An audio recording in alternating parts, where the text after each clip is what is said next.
जय श्री राधा रानी सरकार की, जय श्री कृष्ण भगवान की, जय श्रीमद् भागवत महापुराण की। मंदिर श्री बंसी वाले महात्मा यूट्यूब चैनल की ओर से हम आप सभी भक्तों का हार्दिक अभिनंदन करते हैं। आज हम आपको सुनाने जा रहे हैं श्रीमद् भागवत महापुराण के 10वें स्कंध के 24वें अध्याय की परम पावन कथा। इस अध्याय का नाम है गोवर्धन धारण लीला।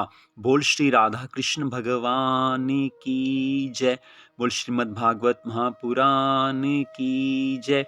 श्री सुखदेव जी महाराज आगे की कथा का वर्णन करते हुए कहने लगे हैं कि हे राजा परीक्षित, अब गोवर्धन पर्वत को अपनी उंगली पर उठाने की कथा सुनो।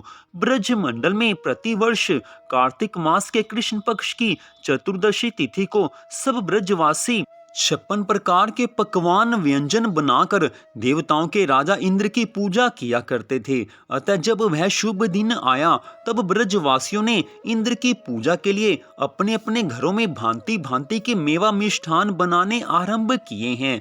यशोदा जी की दासियां भी सब पदार्थों को पवित्रता से बना बनाकर संभाल कर रखती जा रही थी। सब बच्चों से कह दिया गया कि कोई किसी पदार्थ को नहीं छुए। हे राजा परीक्षित, जब श्री कृष्ण चंद्र जी ने सब तैयारियां देखी तो अपने मन में ये विचार किया है कि यह पकवान हमारे ही किसी देवता के काम आने चाहिए। ऐसा निश्चय करके उन्होंने यशोदा मैया से आज पूछा है कि हे मैया, आज सब ब्रजवासियों के घरों में भांति भांति की मिठाइयां बन रही हैं, सो इसका क्या कारण है। यह सुनकर यशोदा जी ने उत्तर दिया है, हे पुत्र, इस समय मुझे बात करने का अवकाश नहीं है, अतः तू अपने पिता के पास जाकर ये बात पूछ ले। यह सुनकर श्री कृष्णचंद्र जी आज नंद राय जी के पास आए हैं और उनसे कहने लगे हैं कि हे बाबा, आज यह किस देवता की पूजा की तैयारी हो रही है, आप मुझे बता दीजिए। बड़ों को उचित है कि वे छोटों को अपने कुल की रीति बता दिया करें। आज भगवान के इन वचनों को सुनकर नंद जी ने उत्तर दिया है, हे कन्हैया, हे पुत्र, क्या तुमने अब तक इस पूजा का हाल नहीं सुना है। हम सब ब्रज के लोग प्रतिवर्ष देवराज इंद्र की पूजा किया करते हैं। यह सब सामग्री मेघों के राजा इंद्र की पूजा के लिए ही बन रही है। उनकी पूजा करने से वर्षा अच्छी होती है। हमारे यहाँ बहुत दिनों से यह पूजा चली आ रही है। उसी परंपरा को निभाते हुए अब भी सब देवराज इंद्र की पूजा करने वाले हैं। यह सुनकर श्री कृष्ण जी आज कहने लगे हैं कि हे बाबा, इंद्र की पूजा से आपने अब तक क्या पाया है। मैंने सुना है कि इंद्र तो कभी यहाँ आता भी नहीं है। सारे पकवान उसके चाकर समेट कर ले जाते हैं। संसार में धर्म 3 प्रकार के कहे गए हैं। पहला वेद शास्त्रों में वर्णित, दूसरा लोक व्यवहार का तथा तीसरा अपनी इच्छा का। इनमें शास्त्र के प्रमाण से जो धर्म किया जाता है उसका फल तो ठीक होता है, शेष सब निष्फल हो जाते हैं। इंद्र किसी को भी अपना स्वर्ग का सिंहासन नहीं देता। वह किसी को पुत्र, बंधु, आयु या बल भी नहीं देता है।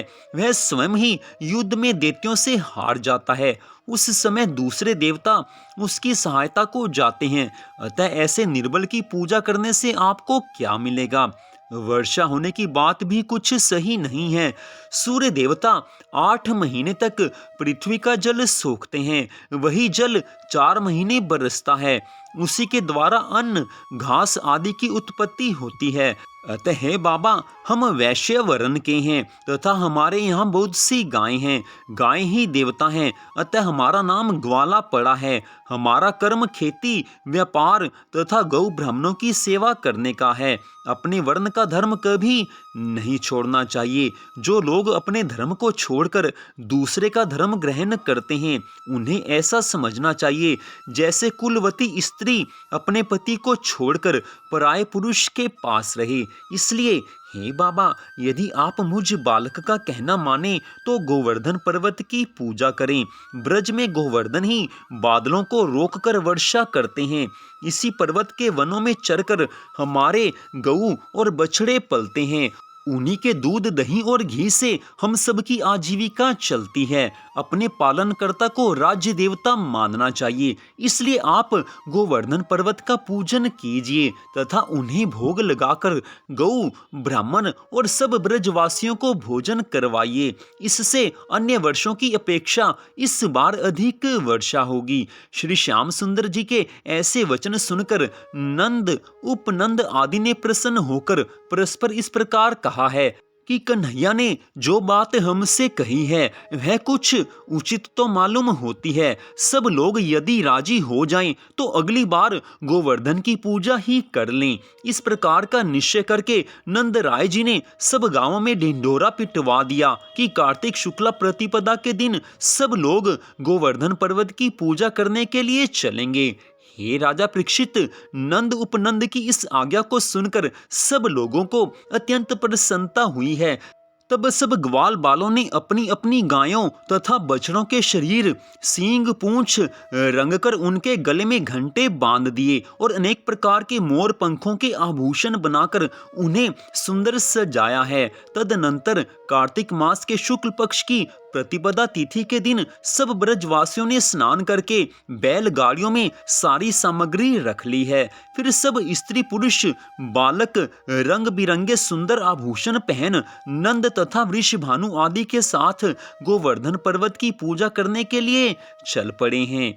इतनी कथा सुनाने के पश्चात श्री सुखदेव जी महाराज आज कहने लगे हैं कि हे राजा परीक्षित, गोवर्धन पर्वत पर पहुंचकर सब लोगों ने श्री कृष्णचंद्र जी की आज्ञा के अनुसार गोवर्धन पर्वत को दूध की धाराओं से स्नान करवाया है। दही, शहद, फूल, चंदन, माला, वस्त्रों आदि से उनका सुंदर श्रृंगार किया है। फिर अनेक प्रकार के पकवान श्री गिरिराज गोवर्धन देवता के प्रसाद हेतु अर्पण किए हैं। उस समय गोपों के पकवानों और व्यंजनों का ऐसा भारी अन्नकूट लगा कि सारा पर्वत दूध, दही, माखन और पकवानों से ढक गया है। उस समय हजारों घी के दीपक जलाए गए, धूप की सुगंध महक उठी है। तरह तरह के मांगलिक बाजे, नगाड़े, शंख, दुंदुभी, भेरी बजने लगी है। ऐसे आनंद के अवसर पर श्री कृष्ण भगवान जी ने सब गोपों से कहा है, अब तुम सब हमारे गिरिराज देवता को देखोगे। वे प्रत्यक्ष प्रकट होकर इस सामग्री का भोजन करेंगे। उस समय श्री कृष्णचंद्र जी ने एक विशाल चतुर्भुजी तेजस्वी और परम सुंदर स्वरूप धारण कर गोवर्धन के रूप में प्रकट हुए हैं। उधर एक रूप से तो श्री कृष्णचंद्र जी इस प्रकार प्रकट हुए और इधर दूसरे रूप से सब ब्रजवासियों को पुकार करके कहने लगे हैं कि देखो, गोवर्धन जी आज साकार रूप में प्रकट हुए हैं। सब गोपी ग्वालों ने उस मनोहारी रूप को सम्मुख देखा तो मन में अत्यंत प्रसन्न होकर उन्हें दंडवत करके आपस में कहने लगे हैं कि इंद्र ने तो हमें आज तक कभी दर्शन नहीं दिया, परंतु यह तो पहली बार ही प्रकट हो गए हैं। हमारे बड़ों ने बड़ी भूल की है जो ऐसे प्रत्यक्ष देवता को छोड़कर अब तक इंद्र की पूजा करते रहे हैं। आज ठाकुर जी ने गिरिराज का सुंदर स्वरूप धारण किया है, सबको प्रत्यक्ष दर्शन दिए हैं और दूसरे स्वरूप से सब ब्रजवासियों के साथ श्री श्याम सुंदर भगवान श्री कृष्ण सबको आनंद दे रहे हैं। आज भगवान के दो रूप सबको प्रत्यक्ष नजर आ रहे हैं। एक गिरिराज गोवर्धन जी के रूप में ठाकुर जी समक्ष उपस्थित हैं और दूसरे रूप में श्री श्याम सुंदर भगवान आज सब ब्रजवासियों के मध्य में गिरिराज गोवर्धन जी की पूजा करने में लगे हुए हैं। ठाकुर जी की लीलाओं को कोई नहीं समझ सकता है। भगवान कब क्या लीला करें, उनके भाव को केवल भगवान ही समझ सकते हैं। भगवान की लीलाओं का पार कोई नहीं पा सकता।